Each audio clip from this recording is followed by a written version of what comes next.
Hi മക്കളെ, hello നമസ്കാരം. എല്ലാവർക്കും സുഖമാണോ? എല്ലാവരും ഹാപ്പിയാണോ? ഹാപ്പി ആയിട്ടിരിക്കണേ. അപ്പോൾ നമ്മൾ ആദ്യത്തെ ക്ലാസ്സുകളിൽ എടുത്തു തീർത്ത ഒരു ഭാഗമാണ് ചലനം, അല്ലേ? ഈ ചലനത്തിൻ്റെ അകത്തുനിന്ന് ഒത്തിരി ചോദ്യങ്ങൾ എല്ലാ എക്സാമുകളിലും ചോദിക്കുന്നത് ഞാൻ അന്ന് പറഞ്ഞിരുന്നു. ഈ ചലനത്തിൽ നിന്നും മുൻകാലഘട്ടങ്ങളിൽ ചോദിച്ചിട്ടുള്ള ഒരു 10-12 ചോദ്യം കൊണ്ടാണ് ഞാൻ വന്നിരിക്കുന്നത്. നമുക്ക് എന്താക്കാം, ഇതൊരു എക്സാം പോലെ ആക്കാം. ഞാൻ ഓരോ ചോദ്യം എടുക്കും, നിങ്ങൾ എൻ്റെ വീഡിയോ എന്ത് ചെയ്യും, പോസ് ചെയ്യും. എന്നിട്ട് നിങ്ങൾ സ്വയം ആൻസർ നിങ്ങളുടെ പേപ്പറിൽ എഴുതും. എന്നിട്ട് ഞാൻ ഉത്തരം പറയുമ്പോൾ അത് ശരിയാണോ എന്ന് നിങ്ങൾ ചെക്ക് ചെയ്യും. ഓക്കെ ആണോ? അങ്ങനെയാണ് നമുക്ക് മുന്നോട്ട് പോയാലോ? അങ്ങനെ പെന്നും പേപ്പറൊക്കെ എടുത്ത് റെഡി ചെയ്യുന്നു. എല്ലാവരും ക്ലിയർ ആണോ? റെഡി ആയോ? ഓക്കെ. ആദ്യത്തെ ചോദ്യം നോക്കിയാലോ. ചോദ്യം 1. ഉയരത്തിൽ നിന്ന് താഴേക്കിടുന്ന ഒരു വസ്തു 5 സെക്കൻഡ് കൊണ്ട് 50 മീറ്റർ/സെക്കൻഡ് വേഗതയിൽ താഴേക്ക് പതിക്കുന്നു. അതിൻ്റെ ആക്സിലറേഷനാണ് ചോദിച്ചത്. ഉയരത്തിൽ നിന്ന് താഴേക്കിടുന്ന വസ്തു ഞാൻ പറഞ്ഞിട്ടുണ്ട്. ഒരു വസ്തുവിനെ ഒരു ഉയരത്തിൽ നിന്ന് ഫ്രീ ആയിട്ട് താഴേക്ക് വിടുമ്പോൾ അതിൻ്റെ ആദ്യ സ്ഥാനം ഏറ്റവും മുകളിലല്ലേ? അങ്ങനെയാണെങ്കിൽ അതിന്റെ ആദ്യ പ്രവേഗം യു എന്ന് ഞാൻ അന്ന് പറഞ്ഞു തന്നിരുന്ന ഓർമ്മ ഉണ്ടോ? യു എത്രയായിരിക്കും അന്ന് പറഞ്ഞത്? 0 എന്ന് പറഞ്ഞത് ഓർമ്മയുണ്ടോ നിങ്ങൾക്ക്? ഒരു വസ്തുവിനെ മുകളിൽ പിടിച്ചു വെച്ച് മെല്ലെ വിടുമ്പോൾ അത് താഴേക്ക് പതിക്കുന്നു. ആ കേസിൽ യു 0 ആയിരിക്കും. ഇനീഷ്യൽ വെലോസിറ്റി 0 ആയിരിക്കും എന്ന് പറഞ്ഞത് ഓർമ്മയുണ്ടോ? ഈ കേസ് പിന്നെന്താ തോന്നുന്നത്? 5 സെക്കൻഡ് കൊണ്ട് ടൈം എത്രയാ? 5 സെക്കൻഡ് കൊണ്ട് 50 മീറ്റർ/സെക്കൻഡ് വേഗതയിൽ താഴേക്ക് പതിക്കുന്നു. താഴേക്ക് പതിക്കുന്ന കേസിൽ, താഴേക്ക് പതിക്കുന്ന മൊമെന്റിലുള്ള വേഗത എത്രയാണ് തന്നത്? വി. ഫൈനൽ വെലോസിറ്റി എത്രയാണ് തന്നത്? 50 മീറ്റർ/സെക്കൻഡ് അല്ലേ? വി തന്നിട്ടുണ്ട്, യു നമുക്കറിയാം, ടിയും തന്നിട്ടുണ്ട്. എന്താ കാണാൻ പറഞ്ഞത്? അതിന്റെ ആക്സിലറേഷൻ എ ആ കാണാൻ തന്നത്. V, U, A, T. ഇവ 4 കൂടി കണക്ട് ചെയ്യുന്ന ഒരു ഇക്വേഷൻ നമ്മൾ പഠിച്ചിട്ടില്ലേ? ഇക്വേഷൻ ഓഫ് മോഷനിൽ 3 ഇക്വേഷനിൽ ആദ്യത്തെ equation of motion V equal to U plus A T എന്നല്ലേ പഠിച്ചത്? അല്ലേ? വി എത്രയാണ് തന്നത്? 50 മീറ്റർ/സെക്കൻഡ് അല്ലേ? ഈക്വൽ ടു യു 0 ആണെങ്കിൽ 0 ഞാൻ എഴുതുന്നില്ല. എ തന്നിട്ടില്ല, എ കണ്ടെത്തണം. എ ഗുണം എ മൾട്ടിപ്ലൈഡ് ബൈ ടൈം എത്രയാ? 5 സെക്കൻഡ് അല്ലേ തന്നത്? അങ്ങനെയാണെങ്കിൽ ആക്സിലറേഷൻ ഈസ് ഈക്വൽ ടു 50/5 എന്ന് എനിക്ക് എഴുതിക്കൂടെ? ഈ 5നെ ഇങ്ങോട്ട് കൊണ്ടുവന്നാൽ എനിക്ക് ആക്സിലറേഷൻ കിട്ടില്ലേ? സമം 50/5 10 മീറ്റർ/സെക്കൻഡ് സ്ക്വയർ അല്ലേ എൻ്റെ ആക്സിലറേഷൻ? സോ ആക്സിലറേഷൻ എന്ന് വെച്ചാൽ 10 മീറ്റർ/സെക്കൻഡ് സ്ക്വയർ എന്ന് ശരിയായി എഴുതിയ ആരെങ്കിലും ഉണ്ടെങ്കിൽ ശരി കേട്ടോ. ക്ലിയർ ആണോ? അടുത്തതിലേക്ക് പോട്ടെ. ഞാൻ അടുത്ത ചോദ്യം ഇതാ. വേണ്ടവര് വീഡിയോ പോസ് ചെയ്യാം. ഓക്കെ, ഞാൻ തുടങ്ങണേ. ഒരു വസ്തുവിനെ അതിൻ്റെ നിശ്ചലാവസ്ഥയ്ക്കും അതിൻ്റെ ചലനാവസ്ഥയിലോ സ്വയം മാറ്റം വരുത്തുവാനുള്ള കഴിവില്ലായ്മയാണ് ഡാഷ്. ആക്കം, പ്രവേഗം, ത്വരണം, ജഡത്വം. ലോസ് ഓഫ് മോഷൻ പഠിപ്പിച്ച സമയത്ത് ഞാൻ ഊന്നി പറഞ്ഞിട്ടുണ്ട്, റിപ്പീറ്റ് അടിച്ച് പറഞ്ഞിട്ടുണ്ട്. എന്ത്? തൻ്റെ സ്റ്റേറ്റ് ഓഫ് മോഷൻ, തൻ്റെ സ്വന്തം അവസ്ഥ മാറ്റുവാൻ ഒരു വസ്തുവിന് ഇല്ലാത്ത കഴിവില്ലായ്മയെ നമ്മൾ വിളിക്കുന്ന പേരാണ് ജഡത്വം അല്ലെങ്കിൽ ഇനേർഷ്യ എന്ന് ഞാൻ പഠിപ്പിച്ചിട്ടില്ലേ? ഇതല്ലേ ശരി ഉത്തരം? എന്തായിരുന്നു ആക്കം? ആക്കം എന്ന് വെച്ചാൽ പി സമം മാസ് ഇൻറ്റു വെലോസിറ്റി. ആക്കം എന്നാൽ പിണ്ഡം ഗുണിക്കണം വേഗം. പ്രവേഗം എന്ന് ഞാൻ പഠിപ്പിച്ചിട്ടില്ലേ? അതിൻ്റെ യൂണിറ്റ് എന്തായിരുന്നു പറഞ്ഞെന്ന് ഓർമ്മയുണ്ടോ? കിലോഗ്രാം മീറ്റർ/സെക്കൻഡ് എന്ന് പറഞ്ഞെന്ന് ഓർമ്മയ്ക്കുണ്ടോ? എന്തായിരുന്നു പ്രവേഗം? പ്രവേഗം എന്നാൽ വെലോസിറ്റി എന്ന് ഞാൻ പറഞ്ഞിട്ടില്ലേ? ഡിസ്പ്ലേസ്മെന്റ് ബൈ ടൈം ആണ് പ്രവേഗം എന്നും ഡിസ്റ്റൻസ് ബൈ ടൈം ആണ് വേഗം എന്നും പറഞ്ഞത് ഓർക്കുന്നുണ്ടോ? എന്തായിരുന്നു ത്വരണം? പ്രവേഗമാറ്റത്തിന്റെ നിരക്കാണ് ത്വരണം എന്ന് പറഞ്ഞത് ഓർമ്മയുണ്ടോ? ഇത്രയും കാര്യം ക്ലിയർ ആണോ? ഇത് ശരിയാക്കിയവരുണ്ടോ? ഉണ്ടെങ്കിൽ ശരി കേട്ടോ. അടുത്ത ചോദ്യത്തിലേക്ക് പോവാം. ഒരു വസ്തുവിൻ്റെ ജഡത്വം ആശ്രയിച്ചിരിക്കുന്ന ഘടകം എ സ്ഥാനം, ബി ഭാരം, സി വ്യാപ്തം ആൻഡ് ഡി മാസ്. പോസ് ചെയ്യേണ്ടവർ പോസ് ചെയ്യാം. ഇതിനൊന്നും പോസ് ചെയ്യേണ്ട ആവശ്യമില്ല. കണ്ടപ്പോഴേ നമുക്ക് ഉത്തരം കിട്ടിക്കാണും. ഉത്തരം ശരിയാണ്, മാസാണ്. മാസ് കൂടുമ്പോൾ ഇനർഷ്യ കൂടും. ഒരു ഉരുണ്ട് വരുന്ന വലിയ പാറക്കല്ലിനെയാണോ ഒരു പഞ്ഞിക്കൂട്ടത്തെയാണോ ചെറിയൊരു അതേ ഇതുള്ള അതുപോലത്തെ ഒരു പഞ്ഞിയെ തടഞ്ഞു നിർത്താനാണോ നമുക്ക് കഷ്ടപ്പാടുള്ളത്? പാറക്കല്ലിനെയൊക്കെ തടഞ്ഞു നിർത്താനാ. കാരണം ഉരുണ്ട് വരുന്ന പാറക്കല്ലിന് മാസ് കൂടുതലാണ്. മാസ് കൂടുമ്പോൾ അതിന്റെ ഇനേർഷ്യ കൂടുന്നു എന്ന് ഞാൻ പറഞ്ഞു. ഇനേർഷ്യ കൂടിയാൽ അതിന് മോഷനിൽ തുടരാനുള്ള പ്രവണത കൂടും. അതിനെ തടഞ്ഞു നിർത്താൻ ബുദ്ധിമുട്ടാണ്. അതല്ലേ ഇവിടുത്തെ കൺസെപ്റ്റ്. മാസ് ശരിയായവരുണ്ടോ? ഉണ്ടെങ്കിൽ അത് ശരിട്ടോ. അടുത്ത ക്വസ്റ്റ്യൻ ഇതാ. പോസ് ചെയ്യേണ്ടവർക്ക് പോസ് ചെയ്യാം. ഒരു വസ്തുവിനെ കുത്തനെ മുകളിലേക്ക് എറിയുന്നു. ആ വസ്തു ഏറ്റവും ഉയരത്തിലെത്തുമ്പോൾ താഴെ കൊടുത്തിരിക്കുന്ന പ്രസ്താവനകളിൽ ശരിയായത് ഏത്? 1. പ്രവേഗം മാത്രം 0 ത്വരണം മാത്രം 0. 3. പ്രവേഗവും ത്വരണവും 0. 4. പ്രവേഗവും ത്വരണവും 0. ചിത്രം വരച്ച് നോക്കാം. ഇതാണ് ഒരു വസ്തു. ഈ വസ്തുവിനെ നേരെ മുകളിലേക്ക് എറിഞ്ഞു. ഇതാണ് ഇതിൻ്റെ ഏറ്റവും ഹയസ്റ്റ് പോയിന്റ് എന്ന് മനസ്സിലാക്കുക. ഇവിടം വരെ പോയ വസ്തു ഇങ്ങനെ എറിഞ്ഞപ്പോൾ ഇങ്ങനെ പോയി ഇവിടെ എത്തി. അവിടെ നിന്ന് ആ പോയിന്റിൽ നിൽക്കുന്ന വസ്തു ആ പോയിന്റിന് ശേഷം എന്ത് ചെയ്യും? പിന്നെ തിരിച്ചു വരാൻ തുടങ്ങും. അങ്ങനെയല്ലേ? മുകളിലേക്ക് പോയി നേരെ തിരിച്ചു വരില്ലേ? ഇല്ലേ? സോ ഈ പോയിന്റിൽ, ദ ഹയസ്റ്റ് പോയിന്റിൽ, ഏറ്റവും ഉയർന്ന പോയിന്റിൽ ആ വസ്തുവിൻ്റെ എന്ത് 0 എന്ത് 0 എന്ത് 0 എന്നാ തോന്നുന്നത്? പ്രവേഗം 0 പ്രവേഗം 0 കാരണം ഹയസ്റ്റ് പോയിന്റിൽ ആ വസ്തു നിശ്ചലാവസ്ഥയിലേക്ക് നിൽക്കുന്നു. അതിനുശേഷം ആ വസ്തു നേരെ താഴോട്ട് വരാൻ സ്റ്റാർട്ട് ചെയ്യുന്നു. ഹയസ്റ്റ് പോയിന്റിൽ വസ്തുവിൻ്റെ പ്രവേഗം 0. എന്നാൽ വസ്തുവിൻ്റെ ത്വരണം 0 അല്ല. ഒരു വസ്തുവിൽ മുകളിലേക്ക് എറിയുമ്പോൾ അതിന് മുകളിൽ എന്ത് ആക്ട് ചെയ്യുന്നുണ്ട്? Acceleration due to gravity act ചെയ്യുന്നുണ്ട്. ഭൂഗുരുത്വ ത്വരണം അതിനെ പിടിച്ച് താഴോട്ട് വലിക്കുന്നുണ്ട്. അത് നിങ്ങൾ മുകളിലേക്ക് എറിയുന്ന കല്ലാണെങ്കിലും മുകളിലേക്ക് എറിയുന്ന പുസ്തകമാണെങ്കിലും എന്താണെങ്കിലും അതിൻ്റെ മുകളിൽ എന്ത് ത്വരണമുണ്ട്? ആക്സിലറേഷൻ ഡ്യൂ ടു ഗ്രാവിറ്റി എന്ന ത്വരണമുണ്ട്. സോ ത്വരണം 0 പ്രവേഗം മാത്രമായിരിക്കും 0. Option 1 is the correct answer. ശരി. അടുത്ത ചോദ്യം.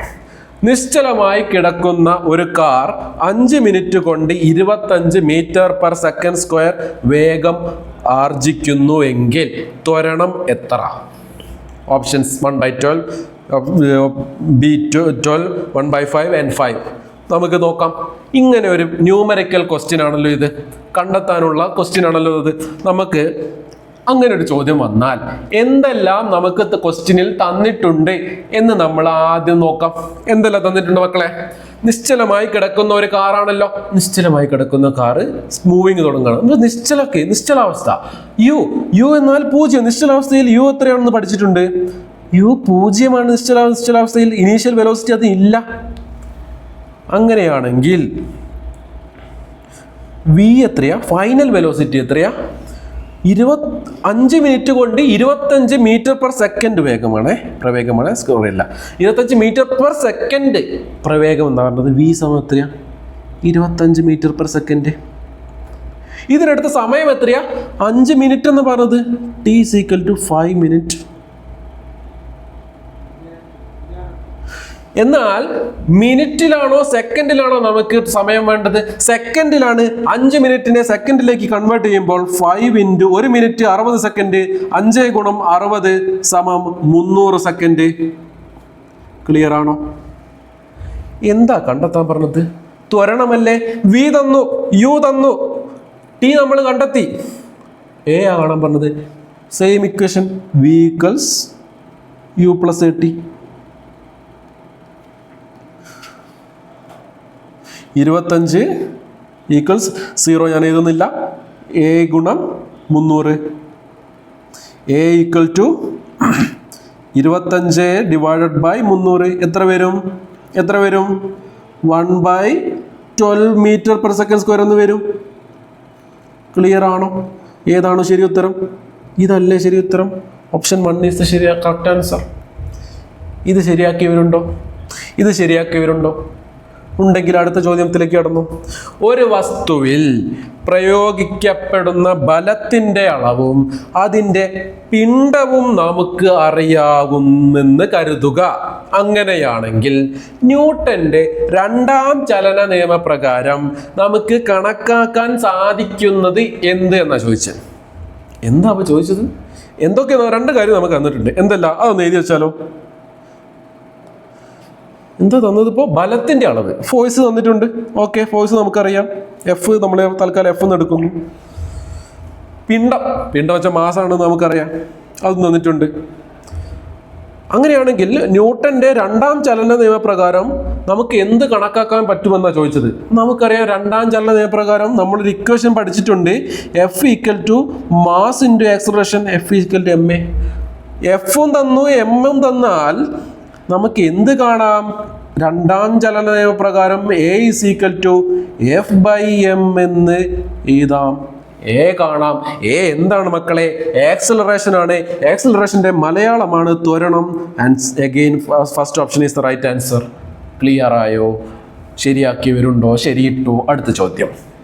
ന്യൂട്ടന്റെ ഒന്നാം ചലന നിയമം നിർവചിക്കുന്നത് എന്ത്? ജഡത്വവും ബലവും. ബലം താപചാലകത. എന്താണ് ന്യൂട്ടന്റെ ഒന്നാം ചലന നിയമം മക്കളെ? എന്തായിരുന്നു? Every body continues to be in a state of rest or of uniform motion unless it is compelled by an external unbalanced force എന്നൊക്കെ നമ്മൾ പഠിച്ചിട്ടില്ലേ? അതെ, അത് ബലത്തെ നിർവചിച്ചിട്ടുണ്ട്. അത് നമ്മൾ പഠിച്ചിട്ടുണ്ട്. ഒരു വസ്തുവിന്മേൽ ബലമില്ല എങ്കിൽ ആ വസ്തു ഏതവസ്ഥയിലാണോ ആ അവസ്ഥയിൽ തന്നെ തുടരുമെന്നാണ് നമ്മൾ പഠിച്ചത്. ആ അവസ്ഥയിൽ തുടരാനുള്ള ആ ഒരു വസ്തുവിന്റെ പ്രോപ്പർട്ടിയാണ് ജഡത്വം എന്നും നമ്മൾ പഠിച്ചു. ബലവും നിർവചിക്കപ്പെട്ടു, ജഡത്വവും നിർവചിക്കപ്പെട്ടു.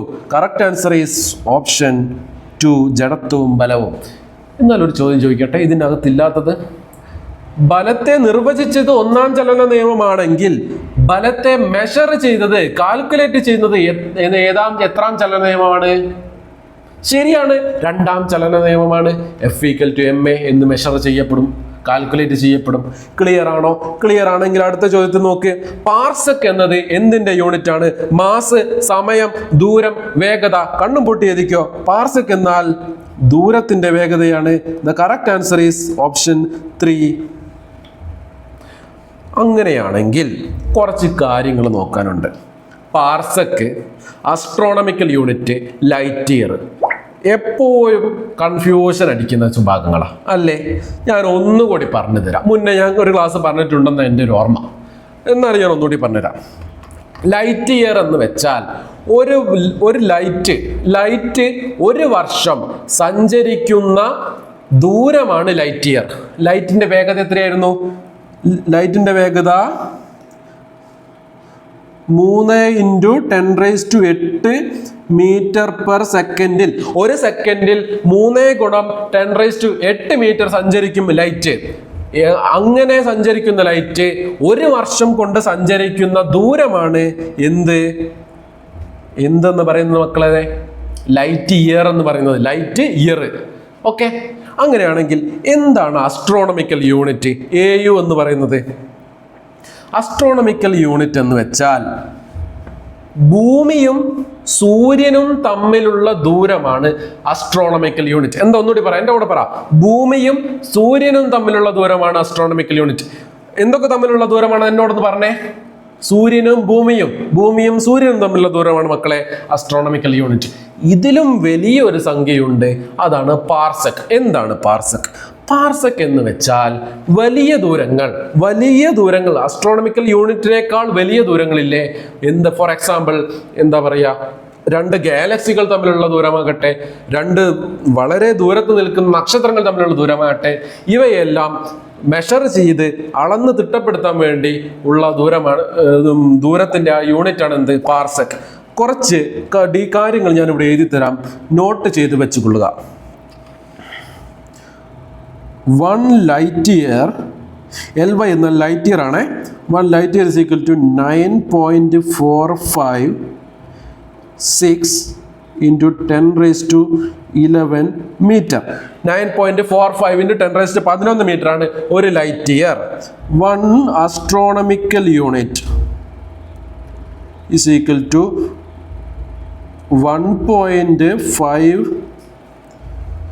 ഇത് 10⁻15 മീറ്റർ ആണ്.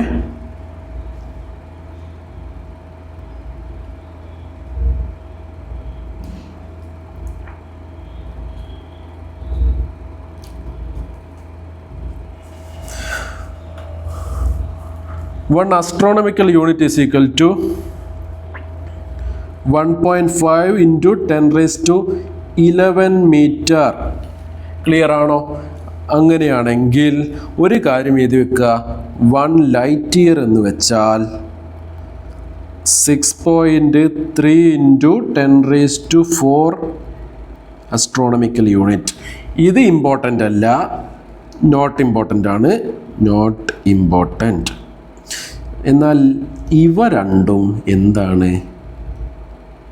ഇമ്പോർട്ടൻ്റ് ആണ്. ക്ലിയർ ആണോ? 1 ലൈറ്റ് ഇയറിൻ്റെ വാല്യൂ ആലോചിച്ച് വെക്കുക, 1 astronomical യൂണിറ്റിൻ്റെ വാല്യൂ ആലോചിക്കുക. ഇവ രണ്ട് എന്താണെന്നും പാർസെക് എന്താണെന്നും ഞാൻ പറഞ്ഞു തന്നിട്ടുണ്ട്. അടുത്തത്, ഒരു ടവറിൻ്റെ മുകളിൽ നിന്നും താഴേക്കിടുന്ന 162 ഗ്രാം മാസ് ഉള്ള ഒരു ക്രിക്കറ്റ് ബോൾ എന്തൊക്കെയാണ് തന്നത്? ആദ്യം എഴുതി പോവാം.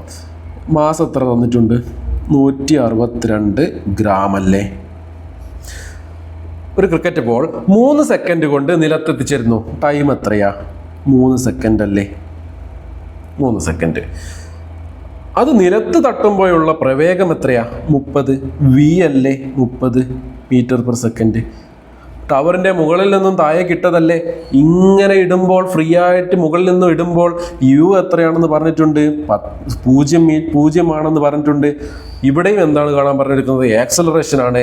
Same equation, A is equal to V minus U by T, it's equal to 30 minus 0 by 3. A is equal to 10 meter per second square. Answer is the first option, 10 meter per second square.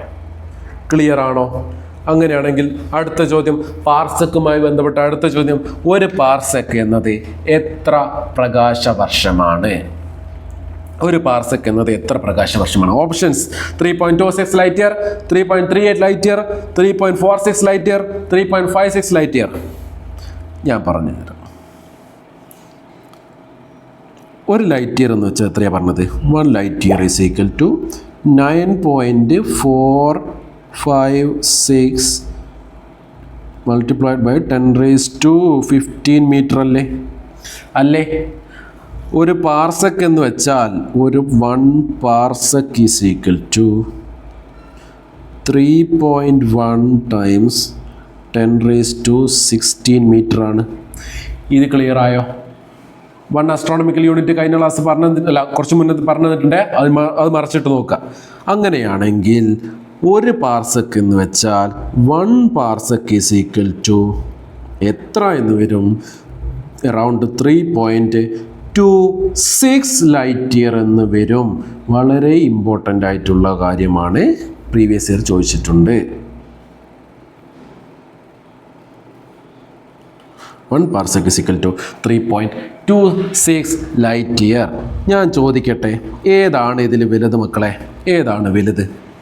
Parsec ആണോ, light year ആണോ, അതോ astronomical unit ആണോ? ശരിയാണ്, parsec ആണ് ഏറ്റവും വലുത്. Parsec. അതിനുശേഷം വലുത് ഏതാണ് മക്കളെ? Light year. ആൻഡ് അതിലും ചെറുതാണ് ഏത്?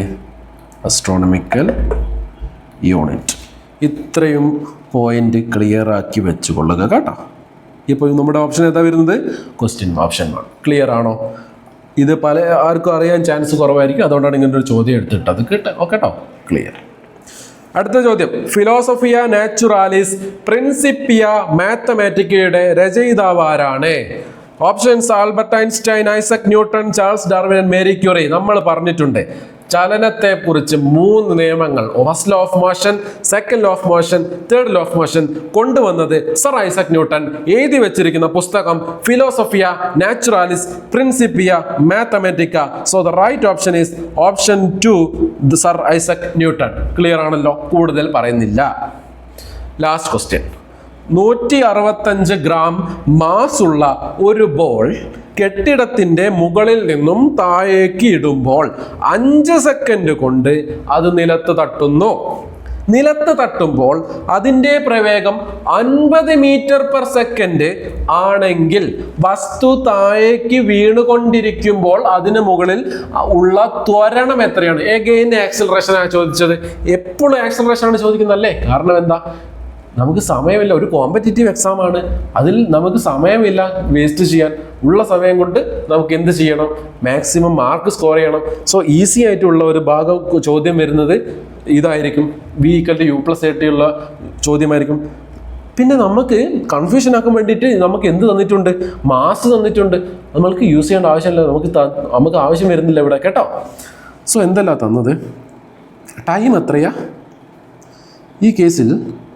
ടൈം എന്ന് വെച്ചാൽ 5 സെക്കൻഡാ. പിന്നെ മുകളിൽ നിന്നും താഴേക്കിടുന്ന ബോളല്ലേ, ഏറ്റവും മുകളിൽ നിന്ന് വസ്തു താഴേക്കിടുമ്പോൾ അതിൻ്റെ ഇനീഷ്യൽ പ്രവേഗം, initial velocity u=0 metre per second എന്ന് പഠിച്ചിട്ടില്ലേ? ബോൾ നിലത്ത് തട്ടുമ്പോഴല്ല അതിൻ്റെ പ്രവേഗമല്ലേ ഫൈനൽ പ്രവേഗം. അത് എത്രയാ തന്നത്? v=50 മീറ്റർ പെർ സെക്കൻഡ് അല്ലേ? എന്താ കാണാൻ പറഞ്ഞത്? ആക്സിലറേഷൻ v=u+at എന്ന് നമുക്കറിയാം. ഇതിൽ നിന്നും ആക്സിലറേഷൻ എന്നാൽ v-u/t എന്നും നമുക്കറിയാം. ഇതിനെ 50 ആണ് v, -0 ആണ് u, ഡിവൈഡഡ് ബൈ 5 സെക്കൻഡ് സമം എത്രയാ? Acceleration =10 metre per second square തന്നെ. ഇത് ക്ലിയർ ആണോ? ശരിയുത്തരം option 3, 10 metre per second square.